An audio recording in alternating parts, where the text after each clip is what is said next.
Tonight the boys are going to do, the boys and girls, sorry, are going to preview the festival and give you some guaranteed winning tips. So we're going to start in 10 seconds, all right?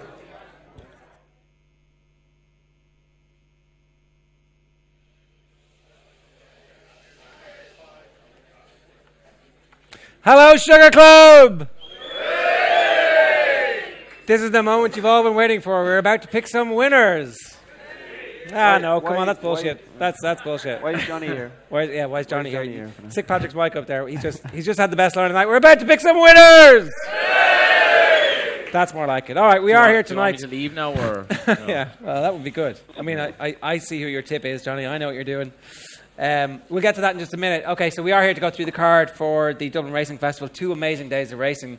Davy, we were just chatting there. You were saying that this was a big success last year.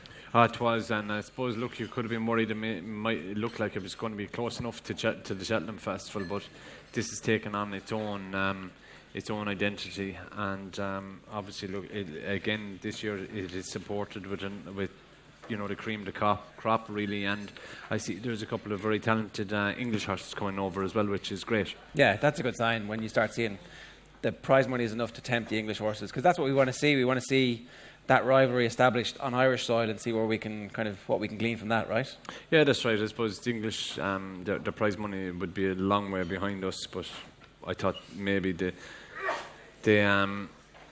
they would send more horses over, but there is talks of a couple of very talented English horses to come over. They're missing a trick there because, obviously Brexit is in the news the whole time, but the Brexit has meant that the pound is in a situation where, you come over and you win 70 grand in Ireland. That's basically 60 grand sterling. So it's way better prize money than they get. They run the Tolworth hurdle over there for 25 grand. It's a grade 1.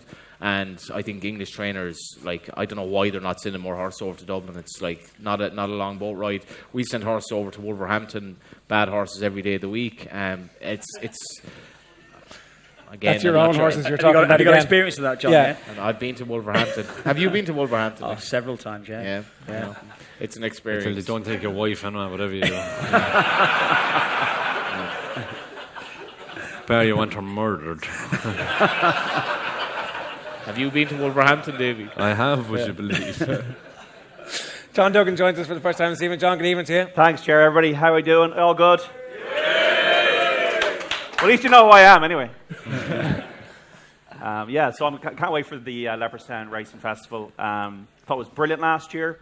It's my local track. My first winner at Leopardstown was 7th of March 1999, Rockets Castle, 14-1. Probably the last winner I tipped or had. It wasn't, because you said, and you distinctly said at Christmas, punters had the biggest bloodbath of all time, and I came in and I was basically coming back from Vietnam, and you were like, I had a great Christmas. I was like, did you? Yeah. And you did. Yeah, and you've been looking at me in a kind of sour way ever since. More so. Yeah, so Christmas was kind of... I was kind of gallivanting and hanging off chandeliers for a few weeks before Christmas. So Stephen's Day was spent all day in bed. Didn't do anything but watch racing and lost my shirt.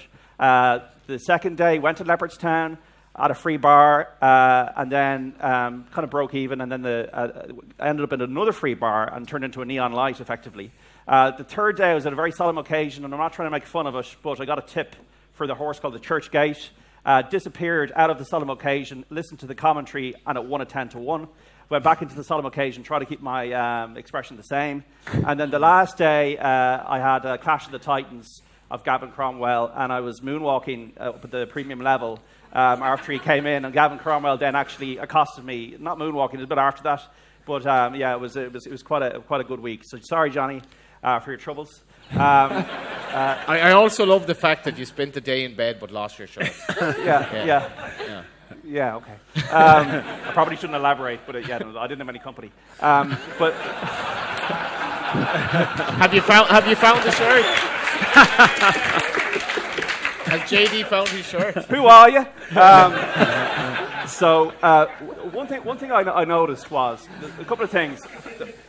I bought the Irish Field the week before Leopardstown, and I think it's worth you guys, if you're a punter or whatever, or just to read about the horses. There was an interview about, I think, a horse called Rocky Blue won the juvenile hurdle on the first day, interview with its owner, and I read Gavin Cromwell's interview. So, okay. You like the colours. And then Gavin Cromwell had an interview and actually said, well, we probably aim Clash of the Titans at one of the handicap hurdles, and I think locals own or whatever, so might have a chance. So, I always think it's really important to, like, I know at Leopardstown they do this great thing called the morning line or the winning line, where they've got a panel, and I think it's really important to the day, but just to try and follow, what the trainers are saying, what they think of the ground, how they think their horses are set up for it, and then that'll give you a bit of an edge regarding your investment of the day. Yeah, because Davey, we had you on. I think it was after the Grand National last year, or after Cheltenham, and you were saying that there's not enough analysis of the races. It's always just about the prices, and that you would like more of the conversation to be about how horses are going, and just for the conversation to change a little bit from what the money says to what the people who know horses say. Yeah, I suppose. Well, say at the moment now, they all watch the market, and if the market says it's not fancied, then they say the professionals say it's not fancied, but that's not always the case, and it's I don't know why that is, it's just somebody somewhere seems to know something about something, and then it just builds and builds and builds. But like I think Kevin, you said to me today, like why was presenting Percy such a good price, and I don't know. Like the trainer had no worry. Did you fancy it so strong before the race? Well, not necessarily. I'd be a bit of a pessimist, but I will say he won his first run every year, so that wasn't a huge worry. But his first run the past couple of years wouldn't have been in such a competitive race. So, then there was that aspect of it. But I hadn't sat in the horse, I don't know. But the race he won last year, this year's race looked a little bit more competitive on paper. And but when I got to the races, Pat said, geez, we're really happy with him. He's in great order. And if I had in my head to say he's drifting in price, then he mustn't have any chance. Then I wouldn't, it would affect. Do you know the price? Like I couldn't care if he was 100. Honest to God. God. I think you said the only time you'd know if a Charles Burns horse were fancied was if you were in Thurles and you walked out from the weighing room. Yeah, that's right. You might see, but again, you might look up at the board or something. But that doesn't. Would you know that? It makes no difference. All the major fucking odds on now, so. Yeah, rightly or wrongly. Yeah. But it's mad, like if you could have a horse that like Mam Trasna was 6-4 out to 4-1 the other day. And just said, we were watching and I couldn't explain. I was only watching because obviously we bred him, and then all of a sudden you see the Trevor Hemmings horse go from 3 or 4 to 1 into favourite, and the horse we bred going out, and you're saying, geez, we're in trouble here. New relationship with Trevor Hemmings going to he's Preston's chairman, Preston North End's chairman, so I know Trevor quite well, And Daniel MacDonald was actually texting me and saying, like, oh God, there's a load of money for the Hemmings horse, can you drop him a text? And I was like, he probably has other things to be doing, But I would watch the market for a bumper now to see what's fancied. But in a bumper, because if a horse is 20 to 1, it gets back into 6 to 1. Form as such to go on, so no it's form. A little bit different, we'll say, from the likes of presenting Percy, because if that price is drift, we'll say if he's negative in the market, you're saying, he's either got a bad scope, or so, you know what I mean? Well, you know the form, whereas in a bumper, you're looking. The market is a big teller.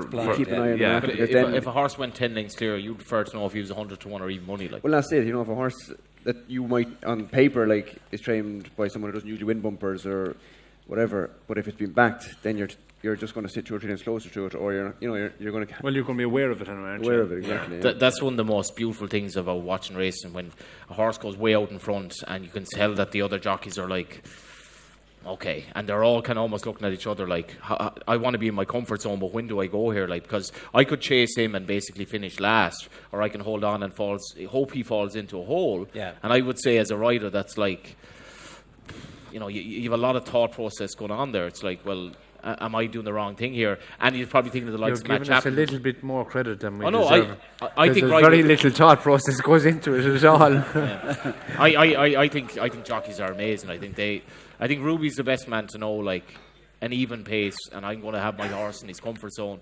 But you see the horses, like maybe in England more so, where a horse goes out in front, particularly at a tight track, and you've riders behind her like, I can't let this go, and the first guy who goes after him often loses. Yeah.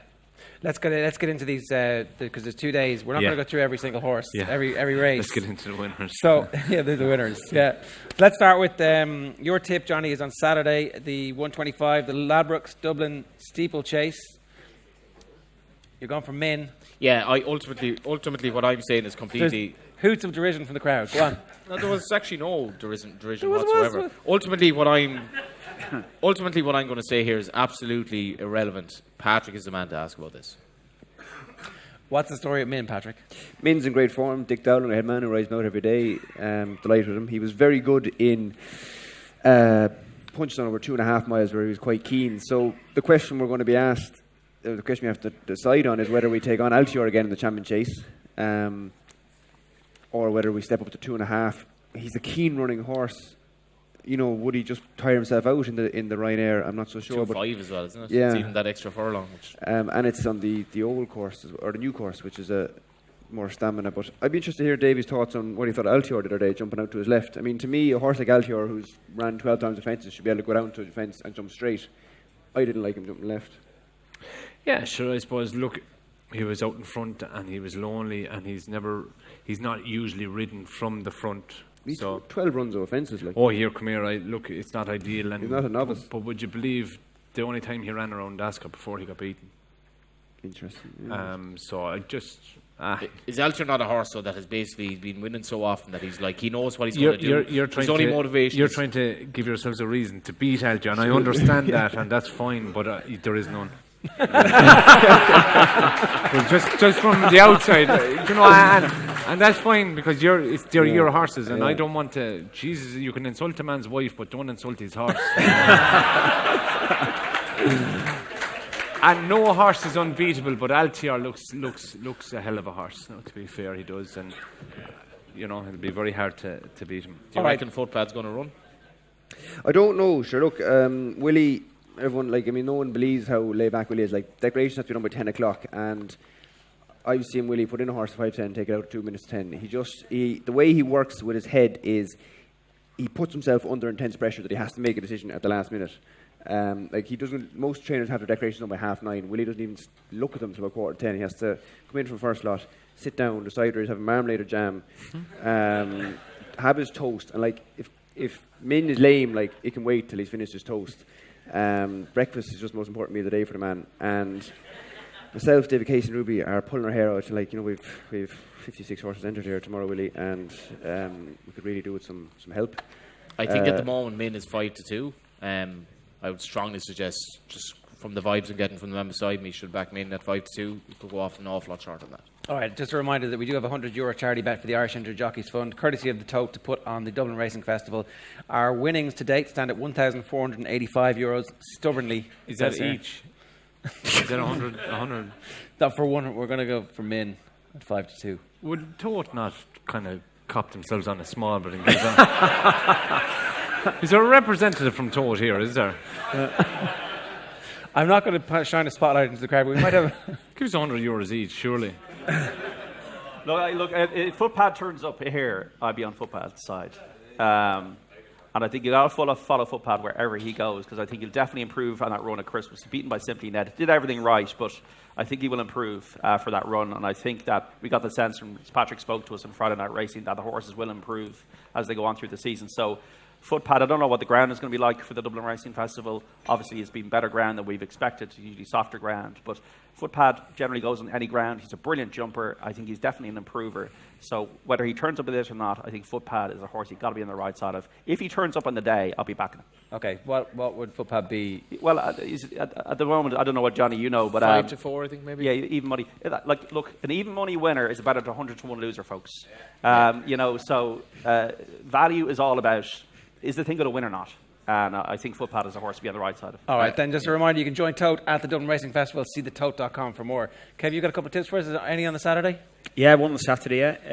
I'm in the 2 o'clock on Saturday. Yeah. This is the Frank Ward Solicitors Arkle Novice Steeplechase. Yeah, it's Paloma Blue. Yeah, it's one over course and distance.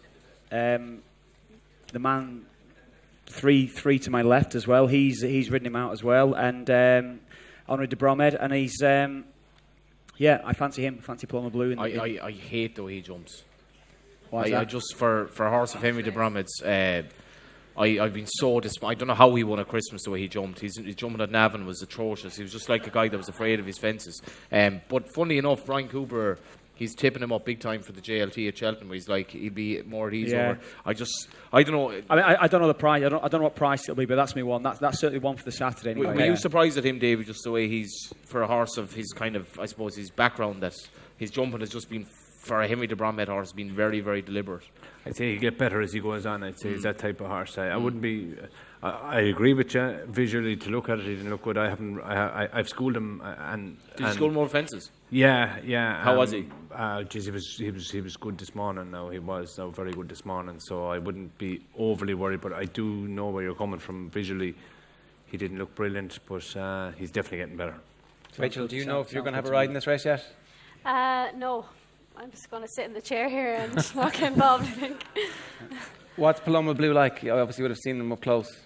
Yeah, look, I can't tell you any more than what Davy can tell you. I just know he's going to improve a lot, and, you know, Henry focuses a lot on his jumping, and he knows that wasn't fully up to scratch the last day, and you can be sure he won't leave any stone unturned there, you know. Okay, so... anybody opposing Paloma Blue in this race? There's Johnny is opposed by his jumping. Not necessarily. Like Mingley can, obviously. I thought he was... Again, Davy rode him on his chase debut. He was absolutely unbelievable. Yeah, I backed him that day as well. I did back him there. I just thought he was desperately disappointed. There's an interesting horse in the race, right? Hold on. Some breaking news from the good people at the tote. Yeah. Davy asks and they answer. They've given us €100 each for all of you. Up for them. Okay, so finally we're going to get off this €1,485 that we've been stuck on. Johnny, not looking at you. Okay, so is Paloma Blue yours? Yeah, go on. Paloma Blue, on the Saturday, yeah. Please. Okay. So Kevin Caban's going for Paloma Blue on the Saturday. Yeah, you're sticking with Min because that's it. I'll go with Min. Yeah. All right. Okay. Well, do you want to pick? Let's pick our €100 bet each then, and we can go back and talk about any of the races that don't get a mention. Dave, you got anything in particular that you think? I thought maybe a horse there called Midnight Stroll of Robert Tyner's in the 345. Yeah, his horses are flying to 345 on Sunday, and we'll go for €50 each way. Sorry, I missed that bit. He was talking in my ear. Say that last bit again, sorry. Midnight Stroll, €50 each way in the 345 on Saturday. On Saturday, the 345 on Saturday, Midnight Stroll. Johnny, you like this? Yeah, the Tyner horse are an unbelievable form. He's a typical Cork man. Like he's just it's very hard to get any. No. Like what was the line there that came up recently on Twitter? Like a Kerry man versus a Cork man. Kerry man goes like the Cork man is the lad who'll go into the revolving door behind you, but somehow he'll not be out in front when you actually get to the end of the door. It's like Cork lads will tell you, they have so many versions of telling you something, and at the end you're like, jeez, I don't know, like, is he telling me the truth at all? Robert Tyner he's just the sharpest, shrewdest guy going, like, and no wonder that this man has had success for him as well. His horses are in unbelievable form at the moment. Okay, all right. But he's from Cork. Patrick, what do you fancy over the 2 days? I'm quite sweet on a juvenile of ours, which wouldn't be normal for me, but Tiger Tap Tap runs on the Sunday in the Grade 1 juvenile hurdle. He was only second at Christmas and got beaten by Sir Eric, one of Joseph's horses, but our horses hadn't been out on grass, and Ruby thought he was quite green. I thought a few of our horses need the run, and I thought he did very well to get as close as he did to Sir Eric, and I think he'll improve past him, and I think if he improves past him, that's good enough. And you'll be getting each way pricing him as well. No, I wouldn't be like Davy, a coward. No, I'll go all on the nose. Shots fired. And he's by a great stallion in Jukebox Jory too. Okay. I'd say if you couple of fold from it, yeah. Okay, so that is like myself. Tiger Tap Tap on Sunday. That's the 1:15 at Leopardstown. Johnny, we've got yours. Rachel, have you got a pick for us? I know Petit Mouchoir is going to improve a lot from his run the last day in Leopardstown, and he'd be a €50 each way bet as well, I'd say. Okay, so which race is that? In the BHP Irish Champion Hurdle. Okay, that's on Saturday. Enough, what race is that? The BHP Irish Champion Hurdle. Do you know anything about BHP? 3:10. They might sponsor. What company is that? Who the BHP Irish Champion Hurdle? They're so an many insurance subtle hints about Ryan Hayes and the BHP tonight. Always be closing, I believe that is. John, what have you got for us? If Footpath turns up, he wins 125. on the Saturday. That's my charity bet. If he doesn't turn up, there's a race. I think Patrick's said there that race Sir Eric would. I thought that was a good race at Christmas because I saw nearly every bloody one of them, which is obviously the point. Castleball West. I don't know where he's going to run, but I think he was a horse that was in a good ding-dong battle with the big dog, and the big dog won today. I think the form has worked out. They were well clear of the remainder. I don't know, Patrick, where he'll go, but I think he's a horse to follow. Would you agree? Yeah, he's improving all the time. I don't know where he go. He's in the 2-6 Grade 1, I think, and he does look a stayer. So he's improving away. I managed to get him beat in Clonmel. I have to ask you about that because Patrick went around like the tour of the tour of Ireland basically that day, and people were like, I think Matt Chapman again. He was like, second horse should have won, and I was like, well, Patrick legitimately looked for the better grounds. Yeah, I think I should have won the race, but not because I went wide for the nicer ground, which it was, and but delayed your challenge too long. Yeah, it was his first time over hurdles, and I rode him to get over the second last and then race. Which, when a horse first time out, makes sense, but it's too short a run in Clonmel to do it. So it was experience. I won't make that mistake again. What did WP say when you came back in? He didn't say anything actually, and that's when you know you're in trouble. When he doesn't say anything. I'm not angry, I'm just disappointed. Yeah. Come here, when you said that you could hear Matt Chapman saying that Duvan was drifting like a barge, is that because the TV is on in the weigh room, or you could actually... Right. No, it's on in the weigh room. All right. And does nobody think to turn the thing down? Just like... I know, yeah. Or is it like psyching each other out, going, Or would you have more sense maybe than listen to it? I think psychologically that's interesting because the horse did drift partly because it was an amateur riding him in a champion chase. That's not Ruby Walsh. Yeah, well, whether you like it or not, like it was Ruby Walsh to Patrick Mullins, and I had a right good bet on him because it was like Patrick's riding him, but that doesn't mean he should be 6-1. Like this horse, apparently, his work is fine, and obviously he lost, but I was like for much of that race, I was very happy. It wasn't like Patrick was that much of a handicap because like he's well able to ride. Yeah.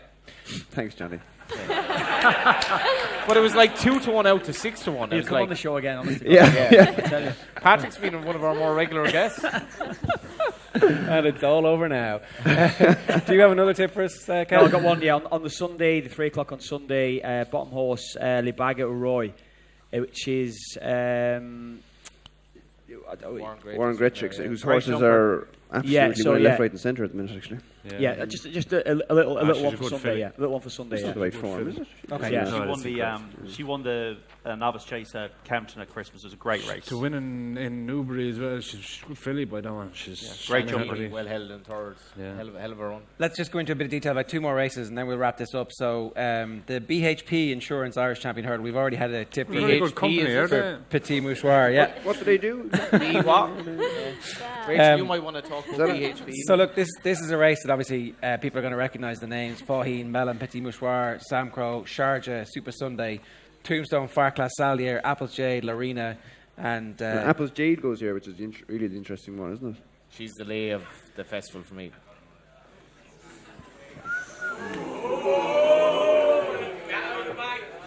How come? She jumps right. She's not going to get away with it over 2 miles. I will, subject to me emigrating in a couple of weeks, I will lay her in the smoking area. I will lay Apple Jade. I think she's... And play for a bit of dice. Again, I'm interested in your view on what's going to run from the Mullins camp, though. Yeah. Lorena won't. Possibly not. Steve Zem won't run. He ran on fence today. Faugheen, it's day by day. He was very stiff and sore after Christmas. He was very lucky. He was very, very lucky. So he's back riding and he's riding away, but we haven't pushed any buttons yet. Mellon will turn up here. He will strip a lot fitter. It's funny how sometimes when you see a horse home, you think they look fit, and then you bring him to the races and you see them with a racing saddle and a number cloth on. And I looked at him in the parade ring and I thought, the size of him. And he's after getting some hard work at home now. That's hugely significant information. That horse is 4-1, 5-1 each way, and he's not going to be out of the tree. Like he's going to strip a lot fitter, a bit like Rachel said about Petit Mouchoir. Sharjah could come here, but Willie did say he might go straight to Cheltenham, so not quite sure. And Lorena, I don't know. How good is Lorena? No one knows. You can't say that. You cannot say it. The work rider has a fair idea.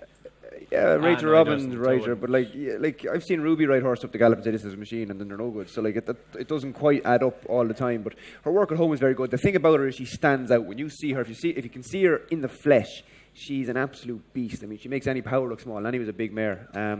You would pick her out in the string.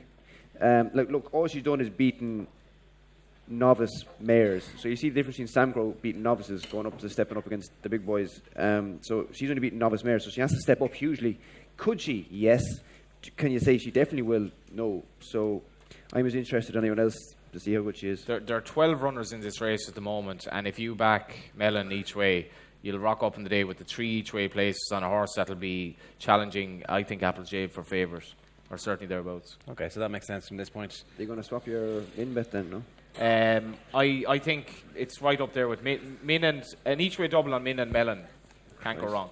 No, actually, don't let Johnny back our Mellon as well. You want to lay me Min That's and the Mellon? tip. Yeah, okay. And then the other thing we've got to talk about really in some detail here is the Unibet Irish Gold Cup goes to post at 3:35 on the Sunday. And again, this is an outstanding field of entries at the moment. We hope that loads of these stand their ground. Johnny, what do you like here? We talked about Presenter Percy not going to run, and in fairness to connections, Don't rule it out, John. Don't rule it out. he's absolutely no chance of running in this race. Davy might have been vaguely diplomatic, but no, he won't run in this, and he'll go back to Gorn. I'm a massive fan of Road to Respect.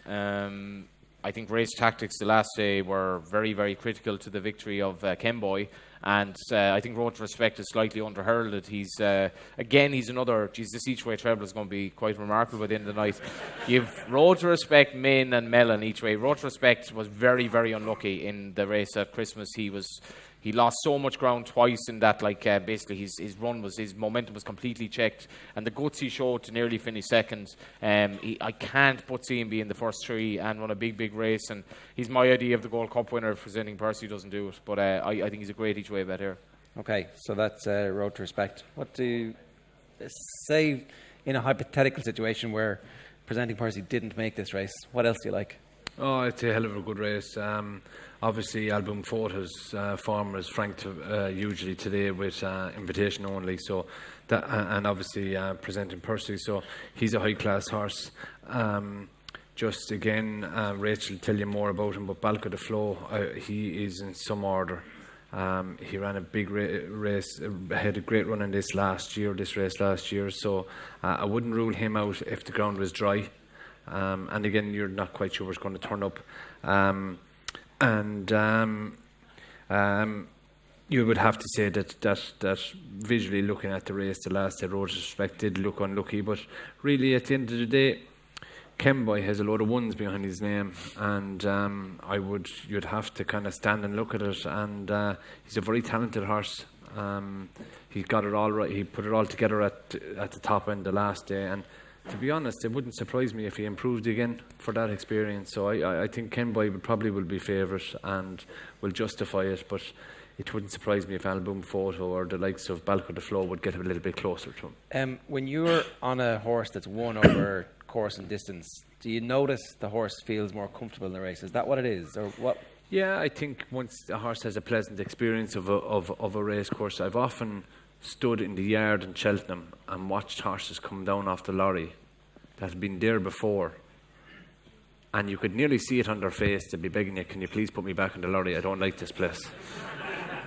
And you can see horses coming down off the lorry in Cheltenham, or different, I wouldn't see him as much in the racecourse in Ireland because we'd be coming, but in Cheltenham you get to see him because we're in the yard, and they'd grow a hand, you know what I mean, they'd grow an inch when they see where they are, if you know what I mean. So it definitely does have a factor to play. Course and distance, it makes sense.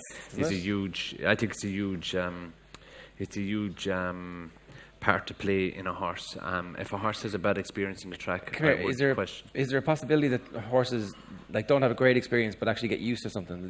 Maybe they do definitely. Again, you see, it all has its own thing. There may be reason. Individual at the end of the day. Yeah, there may be reason. Like, look. So you don't ride off a horse just because it has one bad experience in the track? No, it has to be a consistent flow. Like if a horse, Some horses do, but it's like a fella getting a smack in a hurling match. Like, Yeah, you know, that's some fellas lie down, some fellas get up. But every horse is different. They have different personalities. Some horses don't mind getting knocked, they get back up and win the next time out. Or some horses might take them. Kevin will tell you there about marking lads in a match. Like there's some, I'd imagine you. I wasn't a great marker. No, but I'd imagine you'd go to a game and you would say, "Oh, jeez, not him again. He's going to stand on my toes. He's going to pull me shirt. He's going to pinch me under the arm." Like, I'm not Fabregas. just not Kevin Muscat. but I'm not just this, you know. And then you go into your shell, or you go to another game and you say, "That bastard got me the last day. He's not going to do it again today." You know, and you raise your game. Yeah, so yeah. It's all 100%. That's what you do, isn't it? That's exactly what it is. Yeah. and it's all about mentality. And horses do have a brain, you know. So, and some horses, when they get to a certain stage, they either improve or disimprove or stay the same, or, you know, they may be carrying an injury before and it may have begun, or they may have been lacked a run or something. How much as a jockey can you influence that, or how much of that do you need to That's feel your and know job. about? That's your job. That's your job, as David Mullins showed in that race at Christmas time. Would you have done that, actually? Would you have done what he did? Look, I suppose circumstances change. We were going very slow, and he was riding a horse that seemed to be that it suited. But I suppose, like, If you were riding for Jigginstown, would that be different doing that for David, who's kind of he's on almost a spare for Willie Mullins here? yeah, but look, that's what makes different riders good or bad, or make them decisions. Do you know what I mean? Like, if David Mullins done that and he finished last, he'd have to go in face to owners, or more so Willie, because he's owned by a syndicate. Well, you know what, if you know what I mean. And he'd have to go in, and Willie, I'd imagine, would say, you know, you probably made a bad decision there. But lucky enough, he's riding for Willie, who understands these situations, I'd imagine. Willie said at the time, or afterwards, he's like, I was thinking at the time, what am I going to actually say to him? I'm going to give him a bollocking after racing. We don't appreciate this. Well, as you said, we don't appreciate this enough in racing, that a lad makes a mid-race move like that to win an Irish Gold Cup. And Well, he was faced with a very easy choice. The pace slowed up, and his horse started to get keen, and he's a keen horse. So his choice You was: hold on to him or do I go? sit against him and fight him in a 3-mile race and fight for the next mile and a half and use up all energy? And plus, you're running around the bend down to that fence away from the stands. I would much prefer to be going down to that fence relaxed than keen. So he felt that. But it was, a harder thing to do. I mean, most lads would just sit against them, because then you don't look stupid. You don't make the mid-race move. You don't look stupid if it doesn't work out. You sit there. You come back in and say the horse is keen. You got bet. And David, he has this bit of a devil-may-care attitude, and it works against him sometimes. It works for him other times. And it's a bit like Paul Carberry, like you take the plaudits when it works, and you must take the criticism when it doesn't. So, and that's what separates maybe a good rider, again, relate to other sports, to simplify it, or golfers or anything. You know, that's what separates them. The lad that's going to drive a ball out over the lake, or the fella that's going to drop short and take the safe route in. it's like Zidane having the audacity to ding the ball off the bar in a final, off a penalty, and just say, "Yeah, I'm going to do this." And then headbutt a fella. Exactly.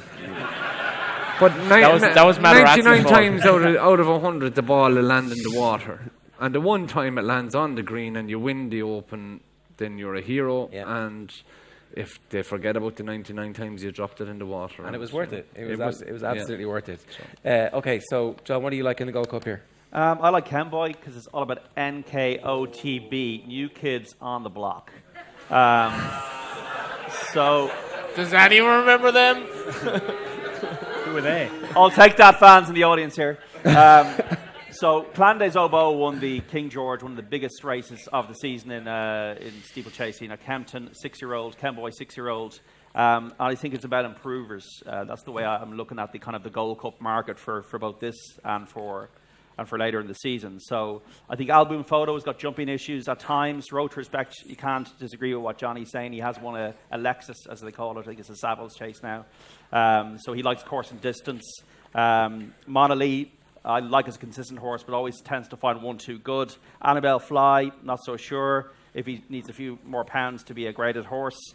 Waiting patiently. He's never won over 3 miles, even when it comes over from the UK. So, Kenboy, I like the way he finished his race last time. I think he's an improver, and I'm with Davy as well. But I think Davy is spot on about Balco de Flo as a horse I really thought was impressive in last season's Cheltenham Festival. He's run well at Leopardstown before, and I think Balco de Flo, once again, Henry de Bromhead is a great trainer of chasers and getting them to jump. So, I think Rachel might back me up on that one. Yeah, I'd love to be able to get the same tune out of Balco as Davy did.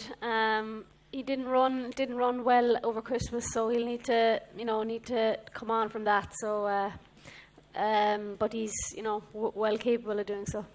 Lads, great stuff. Thanks very much to everybody involved here. My thanks to everybody involved in putting this show together. I want to particularly thank our guests tonight, Patrick Mullins, Rachael Blackmore, Davy Russell, Nicky English, Emma Doyle, my co-hosts Kev, Johnny Ward and John Duggan, the Sugar Club for hosting us. A particular thanks to everybody at HRI and Barbara White for helping us put this together, to everybody on our team for putting this together as well, to Sue and to JP, and to JP never puts his own name on the but that's JP, everybody over there. You can give him a big round of applause.